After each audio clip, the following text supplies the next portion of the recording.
guys, welcome to Irish Footy Vlogs and welcome to the First Division preview show. I've Philip Warner here with me today. So Philip, thanks for joining us today. Cheers, Keith, for having me on. Fair play to you, fair play to you. First Division obviously has picked up steam in the last few weeks. We've Athlone first up against Cove Ramblers. Athlone 3 defeats in the bounce, Philip. Cove have only had 1 win in 8 games. So, look, I mean, Cove, it's been a difficult start for them. I know they brought in a lot of players, good players as well, but a lot of them are from the Munster Senior League. So it can take time for them to actually gel into League of Ireland football because it is a jump. With Athlone, they've actually played all right generally in the last few games, but they've missed a lot of opportunities, something they weren't doing earlier on in the previous games. So you'd like to think this is an opportunity for Athlone to kind of get back on the winning trail. They're third at the moment. Yeah, absolutely, Keith. Look, as you said, they've been unlucky in a couple of games over the past few weeks, you know. I think me and Keane kind of discussed it last week, though. You kind of, I'm not feared for Athlone because of such a great start they've had, but we always kind of questioned whether they'd have the squad to keep going. You know, and look, they haven't had too many injuries, but I suppose the quality as well, do you know what I mean, in terms of what they've got in comparison to others around them. I think it's kind of starting to show now. But saying that, this is a game that, you know, Cove, look, again, they go play really good, expansive football. They go take the lead against Shells. I know they get beat, and that doesn't make much of a difference whether you take the lead. But I think it was the way that Cove went about it. They were really gritty in their performance last week. But I just think the quality that Athlone have at the moment in terms of how well they have been, especially over the past couple of weeks, although results haven't went their way, you can still see that they're still flying high on confidence off the start they've had. So I would suspect that this would be an Athlone town win. Will be a tight game. Yeah, sometimes you see it, Philip, where a team like that starts off brilliantly and then they get one defeat.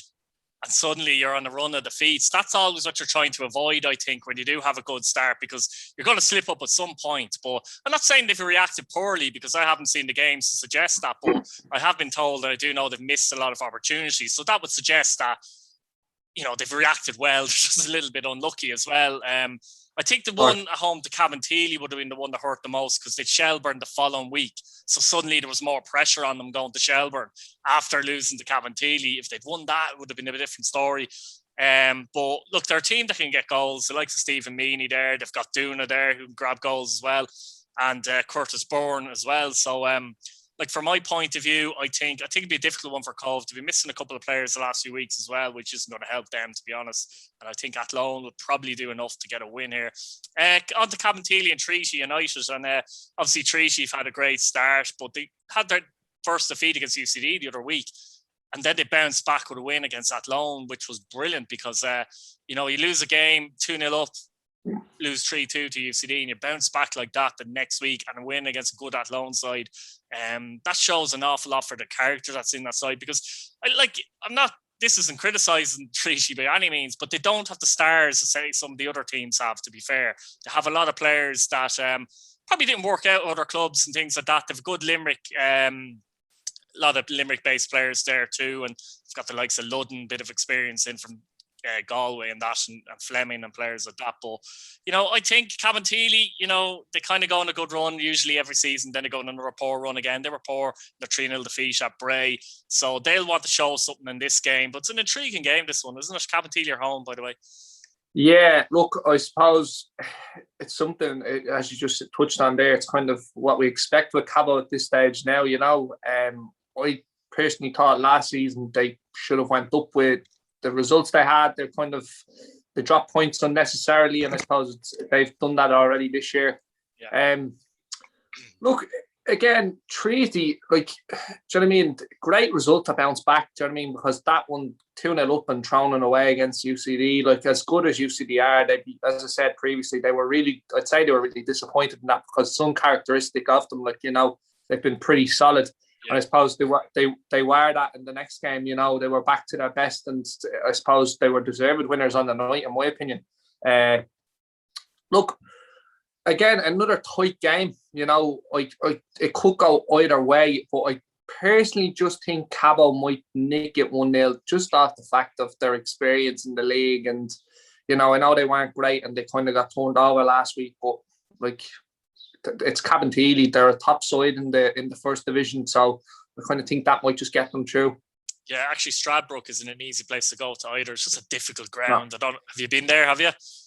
Well, I've never been there, but I know that it is a tough place to go and get results. So, like, you know, that it was pretty. Their home form was pretty good last year as well, off the back of being unfortunate not to go up. So, yeah, no, a very, very tight game in my opinion, and I think a goal next for either side.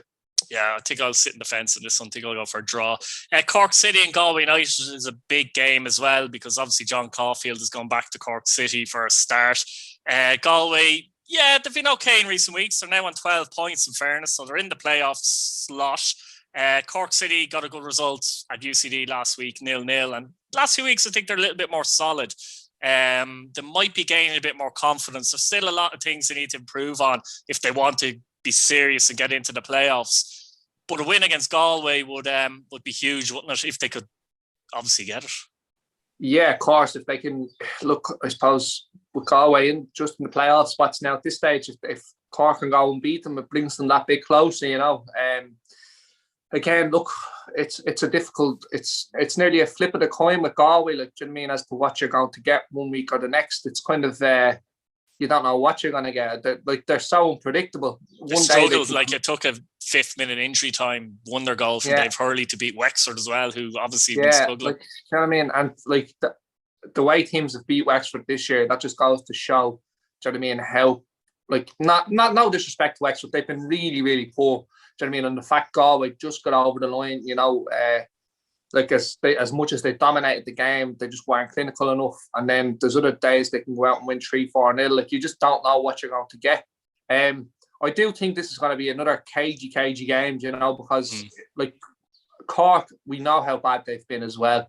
But over the past couple of weeks, as you've just said, there's little signs of improvement. You know what I mean? Like, it's like they've went and they've got a couple of good results. Wexford, they should, like, anyone could have bet them, like, but they went out, done their job, done what they had to do, and then they go and they take points again the following week. So, like, you can only take it week by week and play the team that's in front of you. And I suppose, you know, with everything that's going on in the league at the moment in terms of teams just jumping up and down the table with it being so early, like, it could go either way. And as I said, from a Bray perspective last week, this could be a kickstart to their season, which it looks like it has been. I think it could be the same with Cork here if they were to go and get a result.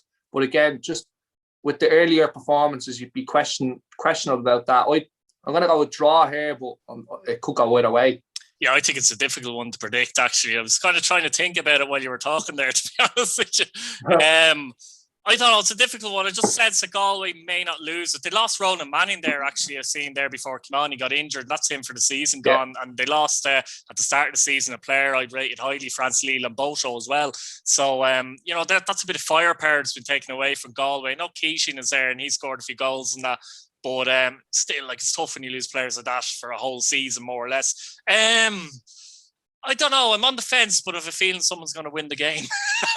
Right. So I'll go. Yeah. I don't think it'll be a draw. I just have this weird feeling it won't be a draw, but it's so hard to predict. I'll go for Galway just to pinch it, but something's telling me Cork might win it. I don't know what it is, but if they win it, then, you know, I'll have to, I don't know, you know yourself, but they could get a win here.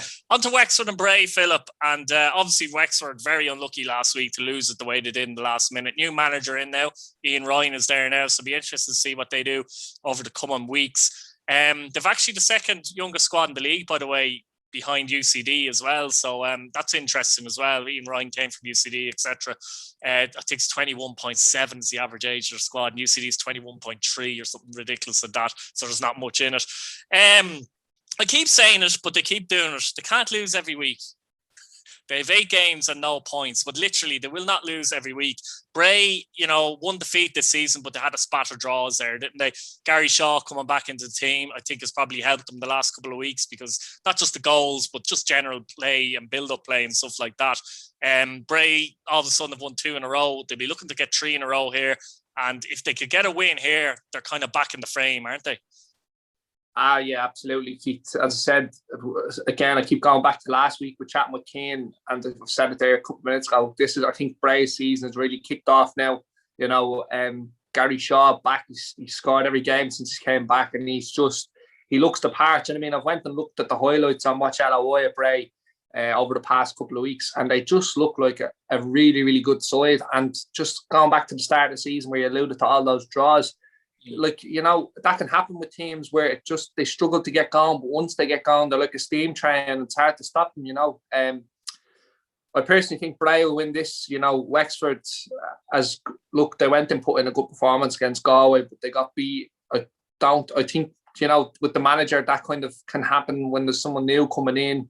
You can get a performance for a couple of weeks, but I do think the quality of what Wexford is going to show through towards the end of the season.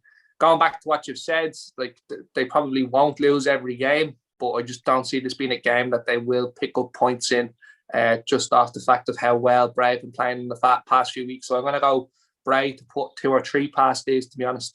Yeah, I was just looking at Wexford there, and they've conceded a fair few goals, but I actually think their biggest issue is scoring goals. They scored 2 goals in 8 games. I mean, there you go.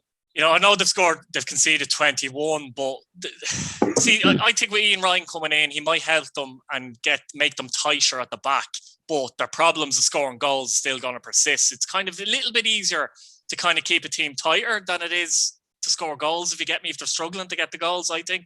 And I think that's a serious issue. Like, they've Kyle Robinson from Pats on loan, who's a big reputation, but I've said it a million times, there's a serious jump from under-19s in any team to go and play for any of the senior teams. And, you know, is he getting the service is another question, because he's a fox in the box type striker, you know what I mean? So maybe he's not getting the service either if he gets a chance to send to score. But I think that's really their biggest issue going forward.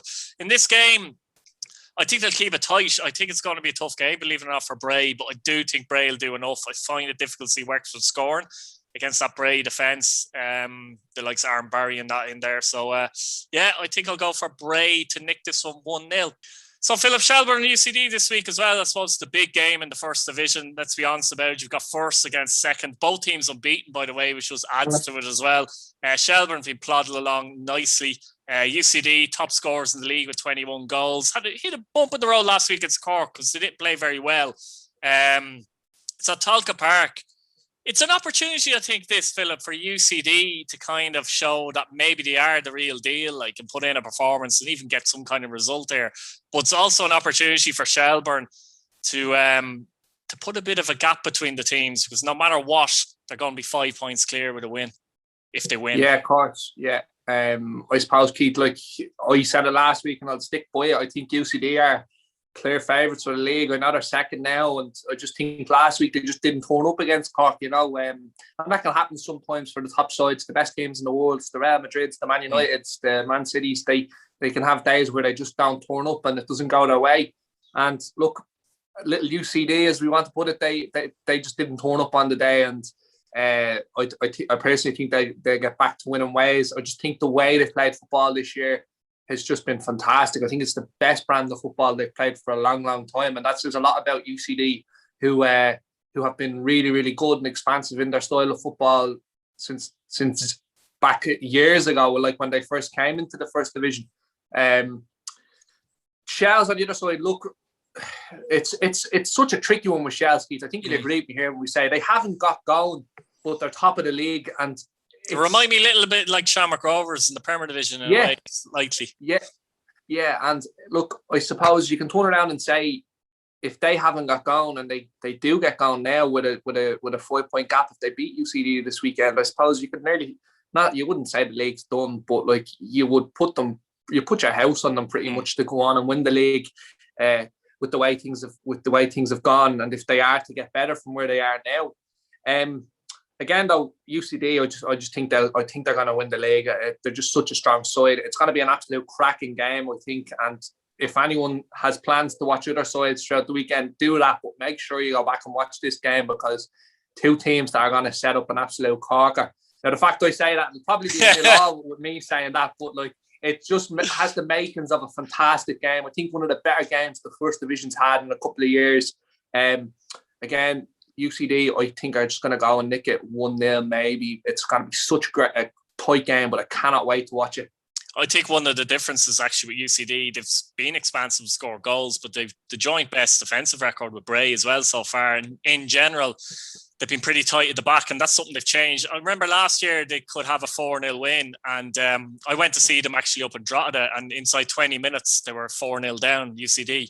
You know, they were a bit like that. Like one week they'd put 5 past someone, the next week there'd be 5 we put past them. They seem to have changed that. I suppose Andy Myler there, this is his first proper season, would have had a proper pre-season, so he deserves credit for that as well. But Shelbourne, on the other hand, it's funny with Shelbourne, but you know, they're not scoring a lot of goals. Like 15 isn't bad in 8 games, but it's not a side of goals, let's say. And the likes of Maddie O'Connor, good players, Macaulay, they're not really scoring goals yet. They're strikers, really. I think Maddie's got a couple. He got a penalty as well. O'Connor's more of a link-up striker anyway, to be honest with you, Michael O'Connor. So he does that job brilliantly.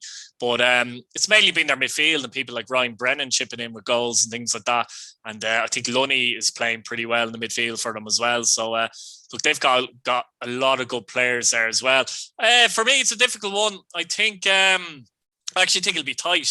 I hope I'm wrong, but I have a feeling it'll be cagey, Philip. I think this might be a cagey one now, to be honest. Ian Morris does kind of side in that a little bit, which is sometimes a bit of a criticism from Shelbourne fans themselves, that he can be a little bit too, you know, tight and a bit defensive for their liking, particularly when you look at the players they have now in the first division. You'd like to see them a little bit more expansive if possible, but you know, that's only nitpicking, to be honest with you, really. They're doing well. They're unbeaten. What did you say? Did you go for UCD to win the game? I'll go for a draw, personally, but I think it'd be very tight. I won't be surprised if I see a 0-0 draw. Yeah, I suppose, look at Shelbourne's side point of view is, Keith, don't lose the game. Do you know what I mean? Still top of the table. Don't lose the game. And I think that's in Morris's back of his mind often, I think, which I can understand, but you know what I mean? Of course, yeah, absolutely. And look, as we said, it's going to be a cracker. So make sure if you don't watch it live, go back and look at the highlights.